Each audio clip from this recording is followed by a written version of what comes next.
Selamat datang di Pojok Santai. Sebelum Anda mendengarkan audiobook ini, kami menginformasikan bahwa channel ini adalah review audio dari buku yang ada di Indonesia. Untuk membaca keseluruhan buku ini, kami menyarankan membeli buku aslinya di toko buku kesayangan Anda, baik offline maupun online. Keberadaan channel ini dimaksudkan untuk membantu Anda mendapatkan pengetahuan dari buku-buku kesayangan Anda. Jangan lupa untuk subscribe, like, dan komen.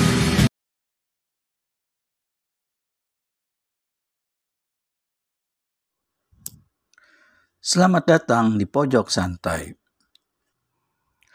channel khusus yang membahas komik dan novel dengan cara asyik.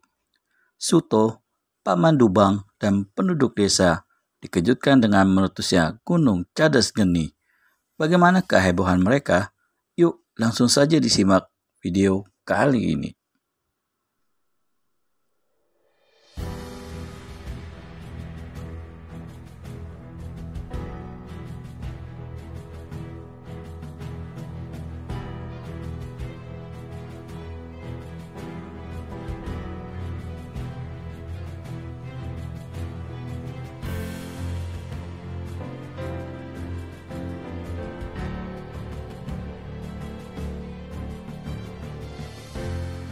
Suto jatuh di meja, mejanya patah dan menjatuhi kaki Paman Dubang. Tentu saja Paman Dubang menjerit, "Au, aduh, sakit!" Seseorang kembali menyentak, "Woi, disuruh diam dan tenang kok malah terbahak-bahak." "Terbahak-bahak apanya? Kakiku sakit kok," bantah Paman Dubang. Suto hanya cekikikan geli. Mereka segera bergabung dengan kerumunan orang di depan sesepuh. Kemudian terdengar suara sesepuh berkata, "Saudara-saudara, warga desa Kilangan, kuharap kalian tidak menjadi panik dan jangan salah langkah. Gunung Cadas Geni itu tidak akan meletus. Jadi, kalian tidak perlu panik dan mencari tempat untuk mengungsi. Kembalilah ke rumah kalian masing-masing. Gunung itu tidak akan meletus." "Tapi kok mengeluarkan semburan api dan juga bergemuruh, Pak Tua?" "Betul. Sudah 3 kali kami mendengar gemuruhnya. Itu sebuah pertanda akan ada bahaya di desa kita ini. Akan ada bencana, tapi bukan bencana alam," jawab sesepuh desa berusaha menenangkan hati rakyatnya. Masa begitu sih?" "Betul. Dari zaman buyutku hidup di tanah desa Kilangan ini, gunung itu tidak pernah meletus. Tapi jika desa ini akan terserang wabah, misalnya, maka gunung itu memberikan tanda, menyemburkan api dan asap hitam 3 kali, mengeluarkan bunyi gemuruh yang mengguncangkan bumi 3 kali. "Oh, jadi bukan mau meletus ya Pak Sepuh?" tanya seseorang. "Tidak, jangan takut. Cuma kalian harus waspada, jaga diri kalian baik-baik, jaga keluarga kalian baik-baik, tetaplah bersatu dan gotong royong jika terjadi sesuatu secara tiba-tiba." Kepala mereka manggut-manggut, mulut mereka melongok, mengeluarkan gumaman. Kemudian dengar kasak-kusuk seperti serombongan lebah bergaung. Mereka mulai melangkah menuju rumah mereka masing-masing, sedangkan Suto mendesak Paman Dubang untuk melangkah mencari kudanya.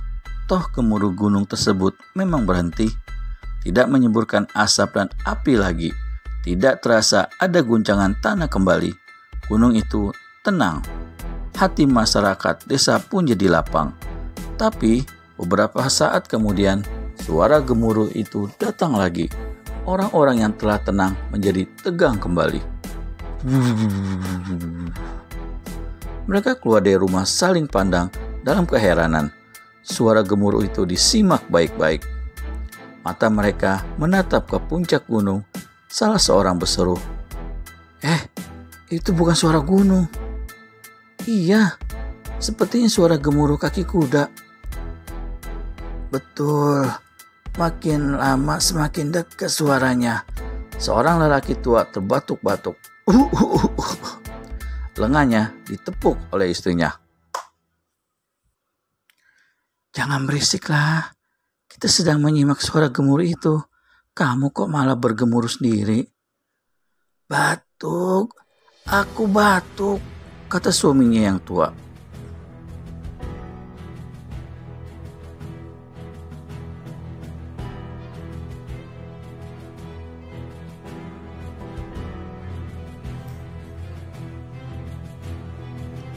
Iya, batuk ya batuk, tapi nanti saja. Kalau kita sudah yakin suara apa yang bergemuruh itu. Lelaki tua itu bergegas masuk kembali sambil menggerutu. Orang mau batuk kok disuruh menunda. Gemuruh itu memang kian mendekat. Kemudian mata mereka memandang ke arah batas desa.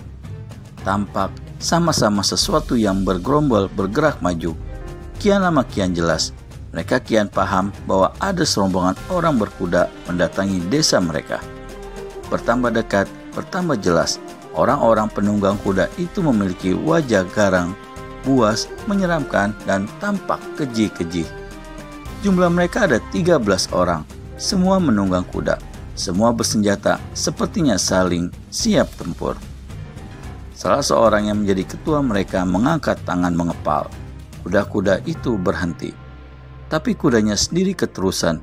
Akhirnya berhenti agak jauh dari rombongan anak buahnya. Mata orang itu menatap liar di sekelilingnya. Kudanya bergerak pelan mendekati rombongan. Sambil begitu, orang tersebut berseru kepada penduduk yang melongok dari pintu rumah atau yang tersembunyi mengintip dari celah dinding papan atau yang bersembunyi di balik batang pohon. Termasuk pada anak kecil yang bersembunyi di balik sarung bapaknya. Mana Ronggo Wiseso? Teriak orang berbadan kekar dengan dada bidang berbulu. Kumisnya tebal melintang dan kelopak matanya berbelok bagai burung hantu. Tunjukkan, mana rumah Ronggo Wiseso? Seru orang yang berpakaian serba hitam itu. Ia menyandang pedang di punggungnya. Pedangnya besar, sebanding dengan ukuran lengannya yang besar pula. Karena tak ada penduduk yang berani buka mulut selain buka baju karena kegerahan, maka orang tersebut segera turun dari kudanya. Berjalan dengan mata liar, menggetarkan hati tiap manusia yang memandangnya. Seorang pemuda bertubuh kurus yang bersembunyi di kolong bangku kedai yang rusak ditabrak kudanya Suto itu segera ditarik keluar. Dijambak rambutnya, ditengadakan kepalanya, lalu pedangnya dihunus dan ditempelkan di leher anak muda kurus itu. Mana rumah Ronggo Wiseso? Cepat tunjukkan, atau ku gorok batang lehermu. Lekas, bentaknya bagai tak sabar. Ada di pojok desa sebelah barat, Paman. Biadab, berani kamu memanggil kombang hitam dengan sebutan Paman, ha? Panggil aku Tuan. Baik, Tuan. Nah, begitu. Lalu ia menggerutu. Ketua Begal Utara kok dipanggil Paman? Memalukan. Ia kembali bertanya meyakinkan. Jadi benar, rumah Ronggo Wiseso ada di pojok sana. Benar, Tua Kombang Hitam. Bagus, terima kasih, katanya sambil melepas rambut pemuda kurus itu. Pedang pun kembali dimasukkan ke dalam sarungnya. Ia melangkah setelah bersalaman dengan pemuda kurus itu sambil mengucapkan kata terima kasih lagi. Serang rumah itu, teriak Kombang Hitam kepada anak buahnya. Bantai semua penghuninya, jangan ada yang tersisa. Kemudian Rombongan itu pun menuju ke rumah pojok desa. Deru kaki kuda bergemuruh, menerbangkan jutaan debu menyirat kemana-mana. Kombang Hitam sendiri memacu kudanya lebih cepat dan selalu berada di depan rombongan. "Wah, untung kamu selamat ya, Nang," kata seorang perempuan parubaya kepada pemuda kurus tadi. Rupanya pemuda itu anak perempuan tersebut. "Mak, aku lemas. Aku..." Loh Nang, kenapa wajahmu pucat? Loh Nang, kok wajahmu membiru, Nang? Anakku." "Mak..." Suaranya pelan sekali, matanya meredup. Ia pun terkulai jatuh dalam pelukan emaknya. Emaknya tak kuat, akhirnya jatuh ke tanah secara bersamaan. "Puh! Anakku, Nang!" teriak perempuan itu histeris setelah ia tahu anaknya sudah tidak bernapas lagi. Pemuda itu mati dalam keadaan sekujur tubuhnya menjadi biru kehitaman. "Dia keracunan makanan," seru seseorang yang mengerumun. Bukan keracunan makanan, pasti gara-gara salaman sama Kombang Hitam itu."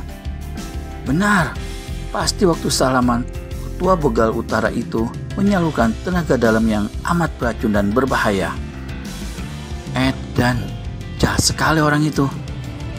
Gawat, pasti keluarga Rongga Wiseso tak mampu melawannya." "Apa benar begitu? Rongga Wiseso kan pejabat kadipaten." Rongga Wiseso memang pejabat istana kadipaten. Dia menjadi penasehat sang adipati untuk urusan hukum. Setiap ada perkara, Rongga Wiseso yang menyelesaikan secara hukum dan peraturan yang berlaku. Lalu, sang adipati yang memutuskan ketetapan hukum terakhir.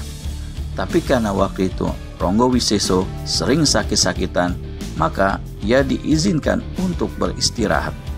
Untuk itu, diangkatlah seorang penasehat hukum yang bisa menggantikan Rongga Wiseso. Tetapi penasehat baru itu kurang begitu piawai dalam masalah hukum kadipaten, sehingga masih sering minta pendapat Rongga Wiseso. Pihak kadipaten sendiri masih menganggap Rongga Wiseso sebagai orangnya dan tetap menerima upah per bulannya. Usia orang itu antara 60 tahun, tubuhnya kurus dengan tulang-tulang wajah yang keras sedikit menonjol. Ia terkejut ketika pintu gerbang rumahnya diterjang kuda. Suaranya bergemuruh mengagetkan seekor ayam yang sedang bertelur di belakang rumah. Bagaimana selanjutnya? Akankah Kombang Hitam berhasil mendapatkan Rongga Wiseso? Temukan jawabannya di video selanjutnya hanya di channel Pojok Santai. Segera subscribe dan tekan tombol lonceng untuk mendapat notifikasi video terbaru dari kami. Terima kasih dan sampai bertemu kembali.